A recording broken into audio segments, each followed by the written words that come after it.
बिस्मिल्लाहिर्रहमानिर्रहीम। अस्सलाम वालेकुम नादरीन, आप यूट्यूब चैनल देख रहे हैं। मैं इमरान खान हूँ। दो तीन डेवलपमेंट्स हैं। मैं बिल्कुल ये फजर के वक्त वीडियो रिकॉर्ड कर रहा हूँ। कल पाकिस्तान भर में इलेक्शन है, आज जो है वो बुध का दिन है।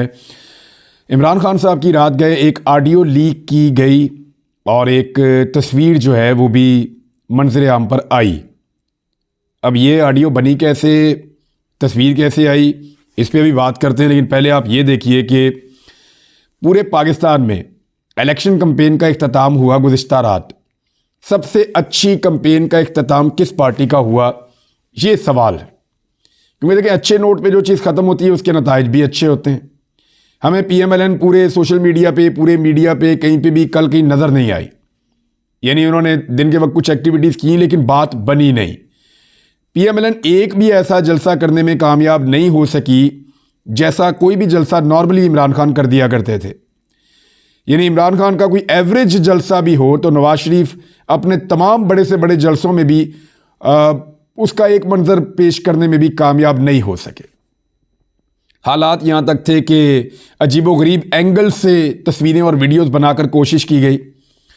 अब पीपल्स पार्टी की कितनी मकबूलियत है वो सिंध के अलावा कहीं और निकल ही नहीं पाते और उनसे भी काम नहीं हो पा रहा। तो इलेक्शन कैंपेन का जो इख्तिताम था वो ऐसा लग रहा था कि सारी पॉलिटिकल पार्टीज़ की मायूस कुन रहेगी, क्योंकि जिस पार्टी के पास ज़्यादा अवामी मकबूलियत है उसको बाहर निकलने नहीं दिया जा रहा।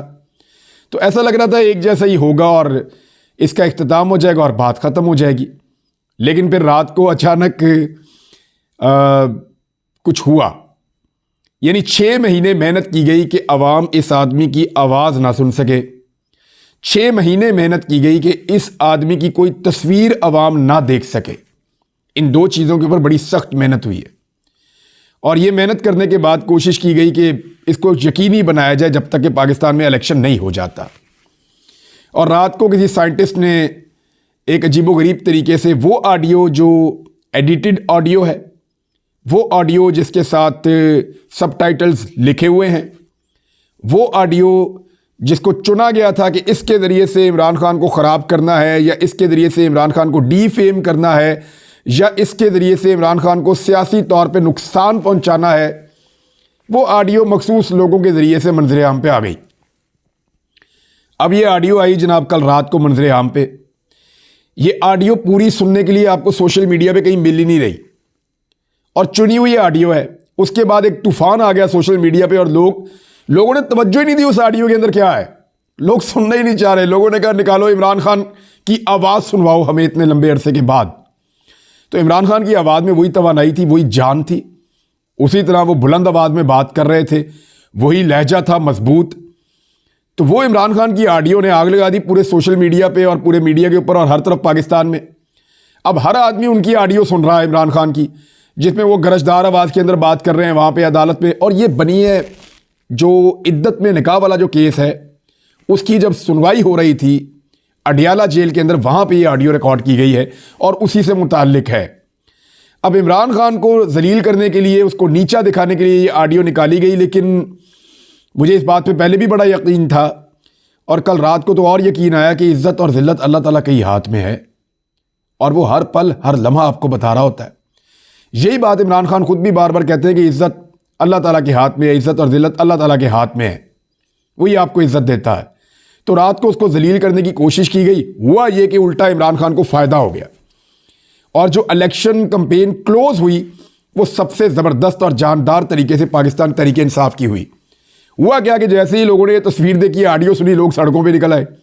बहुत बड़ी तादाद में लोगों ने जुलूस निकाले, रैलियां निकाली और लाहौर के अंदर ख़ास तौर पर जहाँ पर बड़ी खौफ की एक फ़िज़ा थी, यहाँ पर भी लोग निकले बड़ी तादाद में।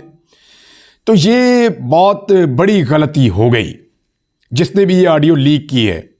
लोगों की तवज्जो इसके ऊपर बिल्कुल नहीं है क्योंकि लोग जानते हैं कि ऑडियो का एक मखसूस क्लिप निकाला गया इमरान खान को डीफेम करने के लिए।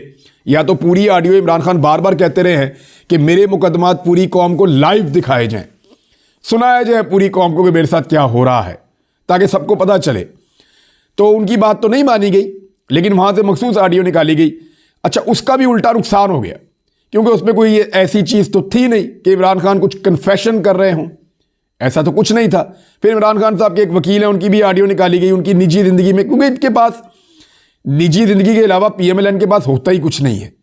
इन्होंने जब अटैक किया किसी भी इंसान के ऊपर, उसकी निजी जिंदगी के ऊपर अटैक किया। इन्होंने बेनज़ीर के साथ ये किया, इन्होंने अपने सारे सियासी मुखालिफिन के साथ ये किया, इन्होंने फजलुर रहमान के साथ ये किया, इन्होंने इमरान खान के साथ बार बार ये किया। इनसे जो आदमी भी मुखालफत रखता है या इख्तलाफ रखता है, ये उसकी निजी जिंदगी के ऊपर हमलावर हो जाते हैं डंडे सोटे लेके और वीडियोस ऑडियोज लेके। अब इस ऑडियो को इन्होंने इस्तेमाल करना था, उल्टी इनके खिलाफ इस्तेमाल हो गई। यानी जब किसी की कमबख्ती आती है ना, तो वो ऐसा नहीं होता कि कोई कुदरत उसके सर में डंडा मारती है, उसकी मत ही मारी जाती है। तो इनकी मत मारी गई। इन्होंने रात को इमरान खान की आवाज़ पूरी कौम को सुना दी, और आवाज़ का वो हिस्सा जिसके अंदर ठीक ठाक एनर्जी थी।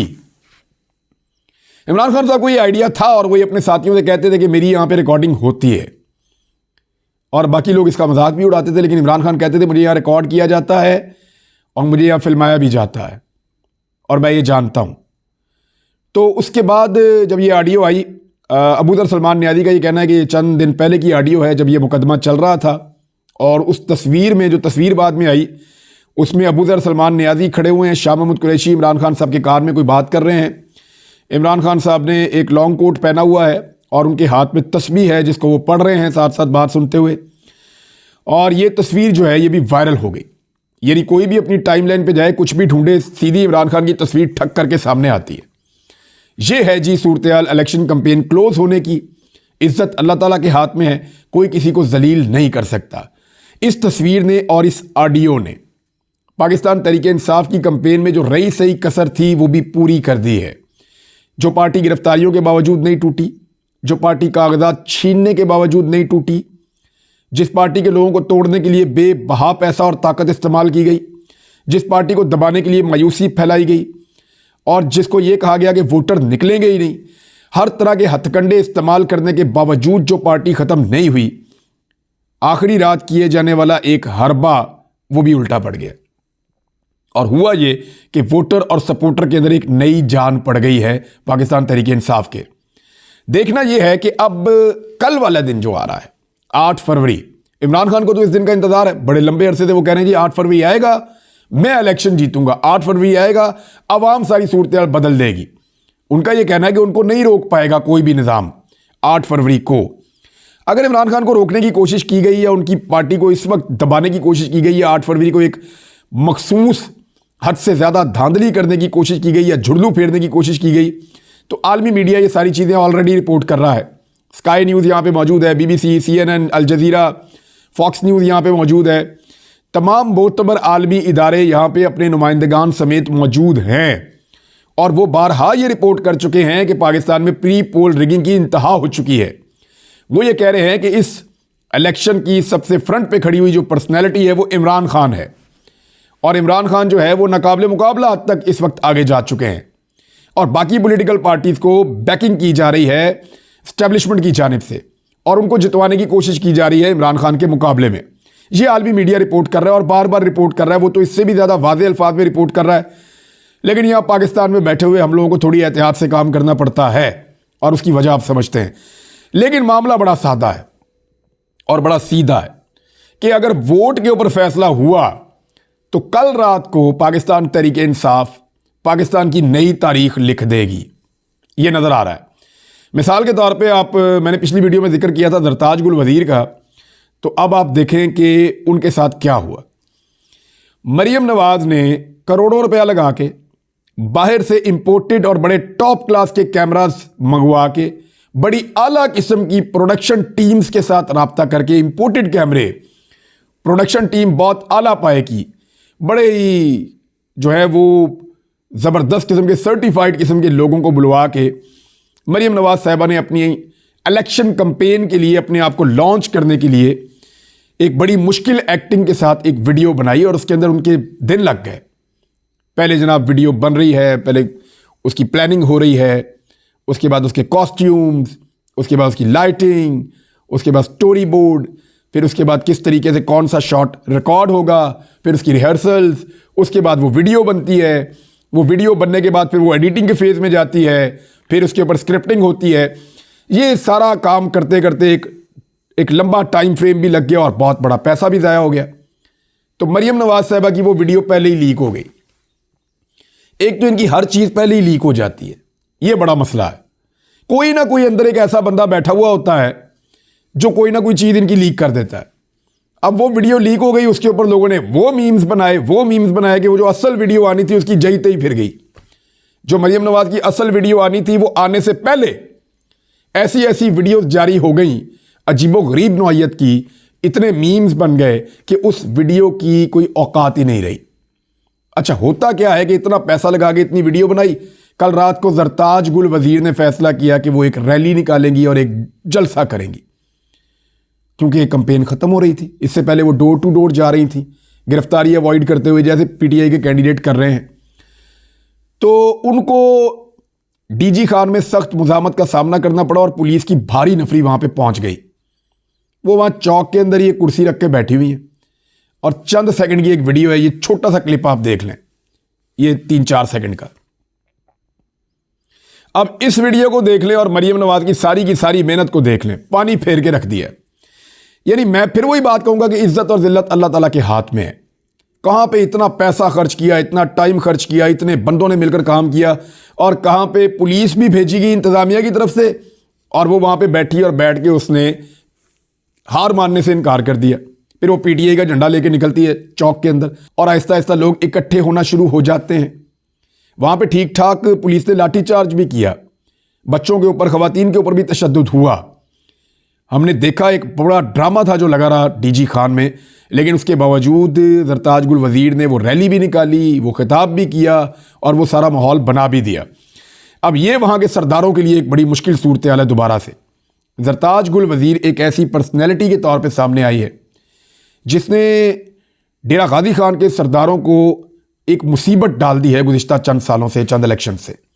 और इस मरतबा भी अगर इलेक्शन में 50% धांधली भी कर ली जाए तो फिर भी जरताज गुल वजीर जीत जाएगी एक बड़े मार्जिन के साथ। वहां से जो सर्वेज आ रहे हैं वो तो ये बता रहे हैं। एक और खबर है जी, वो जहांगीर तरीन के लिए है और वो भी बड़ी मजेदार खबर है। सबसे ज्यादा अगर किसी को नुकसान हुआ ना बल्ला छिन जाने का, तो वो जहांगीर तरीन को ऐसा लगता है हो रहा है। उनका एमएनए बनने का ख्वाब जो है वो पूरा करने के लिए तो पूरी रियासत को जोर लगाना पड़ेगा, और मुझे लगता है शायद लगा भी दे, हो सकता है एमएनए बना भी दे। लेकिन अब तो मुझे यानी हो सकता है, मैं कह रहा हूं, लेकिन जहांगीर तरीन का जीतना इस वक्त इस पार्टी में जो लोग इलेक्शन लड़ रहे हैं चीदा उनमें सबसे मुश्किल होता चला जा रहा है। मुल्तान में आमिर डोगर तो सवाल ही पैदा नहीं होता कि वो काबू आए, उनकी तो ग्रिप ही बहुत ज्यादा है। दूसरा, लोधरा में उनको लगता था वो जीत जाएंगे, वहां मुस्लिम लीग नून के कैंडिडेट सदीक बलोच भी खड़े हुए हैं, उनके अपने ठीक ठाक वोट हैं। अब पीटीआई का जो बाकी मानदा वोटर था उसके अंदर से तरीन साहब चाह रहे थे कि मैं एक बड़ा पैच निकाल लूं और मैं मैनेज करके इलेक्शन जीत जाऊं। लेकिन क्या जहांगीर तरीन वहां से इलेक्शन जीत सकते हैं, ये बड़ा सवाल है। उनके लिए पहले एक कैंडिडेट बैठा दिसंबर में, दूसरा बैठा जनवरी में, एक और खातून वो बैठी फरवरी में। यानी जो भी कैंडिडेट गायब होता है वो जाके जहांगीर तरीन के घर से बरामद होता है या उनके दफ्तर से बरामद होता है। अब वो खातून भी उन्होंने बिठा ली, एक दिन पहले वो कुरान पे हलफ दे रही हैं, अगले दिन वो गायब हो जाती हैं, उससे अगले दिन वो जहांगीर तरीन के दफ्तर में नजर आती हैं। अब हुआ क्या कि पाकिस्तान तहरीक इंसाफ ने नलके के निशान के ऊपर अपने एक और उम्मीदवार को मुतारिफ करवा दिया जहांगीर तरीन के मुकाबले में, और ये अब चौथा उम्मीदवार है जो जहांगीर तरीन का मुकाबला करेगा पाकिस्तान तहरीक इंसाफ की हमायत के जरिए से। अच्छा, ये उम्मीदवार भी पाकिस्तान तहरीक इंसाफ का है, यानी तहरीक इंसाफ के, आपको मैंने बताया था ना कि एक दर्जन उम्मीदवारों ने और बाज़ जगहों से इससे ज़्यादा ने भी अपने कागजात नामजदगी जमा करवाए हुए हैं। लिहाजा अब जहांगीर तरीन साहब को मुकाबला करना पड़ेगा नलके का। यानी कितने उम्मीदवारों को खरीदेंगे, कितने उम्मीदवारों को बिठाएंगे, बिठाने वाले थक गए हैं। और अगर आज इस बंदे को भी गायब कर दिया गया, अव्वल तो पाकिस्तान तहरीक इंसाफ को मशवरा दिया गया उनके दोस्तों की जानिब से कि जनाब जो बंदा भी अब आपने मुकाबले में देना है जहांगीर तरीन के, उस बंदे को आप खुद गायब कर दें इससे पहले कि वो बंदा गायब हो जाए। तो अब एक और नया उम्मीदवार जहांगीर तरीन के मुकाबले में आया और ये इलेक्शन लड़ेगा नलके के निशान पर, राव मोहम्मद कासिम। ये NA 155 में जहांगीर तरीन का मुकाबला करेगा नलके के साथ। तो देखना यह है कि पाकिस्तान तहरीक इंसाफ वहाँ कितने वोट लेती है, क्योंकि पाकिस्तान तहरीक इंसाफ जितने ज़्यादा वोट लेगी उतना जहांगीर तरीन के जीतने का इम्कान कम हो जाएगा। देखें, राव कासिम अगर जीत जाता है, उसको बहुत ज़्यादा वोट पड़ते हैं तो एक अलग सिचुएशन होगी, लेकिन अगर वो नहीं जीतता और जहांगीर तरीन को डैमेज कर जाता है तो फिर वहाँ से दूसरी जमात का कैंडिडेट PMLN का जीत सकता है। और पाकिस्तान तहरीक इंसाफ के कुछ लोगों से मेरी बात हुई, उनका ये कहना था कि कोई भी पार्टी जीते, हमने जहांगीर तरीन ने क्योंकि गद्दारी की है, ये लोटा है, इसने इमरान खान के साथ बड़ी ज्यादती की है, हमने इसको असम्बली में नहीं आने देना। ये पाकिस्तान तरीके इंसाफ के कुछ लोगों ने मुझे कहा। देखते जहांगीर तरीन से किया हुआ वादा कैसे पूरा होता है और क्या वो वाकई असम्बली में आ पाते हैं या नहीं आ पाते। अब तक के लिए इतना ही। अपना ख्याल रखिएगा, अपने इस चैनल का भी। अल्लाह हाफ़िज़।